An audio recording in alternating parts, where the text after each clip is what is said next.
សួស្តីអ្នកសួរបងប្អូនខ្ញុំជំរាបរឿងមួយកាញ់នៅកូននៅខ្ញុំទៅបានកូនមួយបងប្អូនអើយខ្ញុំឃ្លានស៊ីតាពាំងណាខ្ញុំទៅតាមគេតាមឯងទៅចាខ្ញុំទៅរកតាពាំងបងប្អូនឲ្យបានតែបន្តិចហើយអត់ទៅចេះរកដល់នេះគេឲ្យចាដល់ពេលទៅច្រត់បានមួយគេថាមីងច្រត់តនេះទៅច្រត់ទៅប៉ះអាស័យគេដែលហាមឃាត់គេថាប្រយ័ត្នត្រូវអីចុះគេឲ្យច្រត់ចេះច្រត់តាមគេឲ្យច្រត់ហ្នឹងគេឲ្យកាច់តាពាំងហ្នឹងហ្នឹងហើយចេះកាច់យកតាមគេទៅដល់ម្ដងម្ចាស់គេខឹងថាខ្ញុំនេះកាច់តាពាំងអីគេ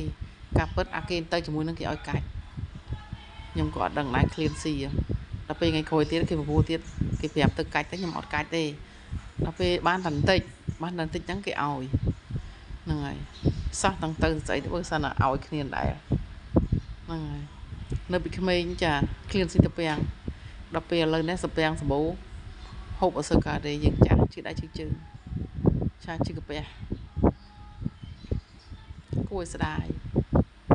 ហូបតាពាំងកើតហូបកើតដាក់ចូលមាត់ធ្វើទឹកប្រហុកធ្វើទឹកកាពិអីជ្រលក់អូយឆ្ងាញ់ណាស់តែហូបទៅជឿកាពះជឿដៃជឿជើងហ្នឹងហូបកើតចាត់ទុកថាហូបអកាតបណ្ដោយបាយ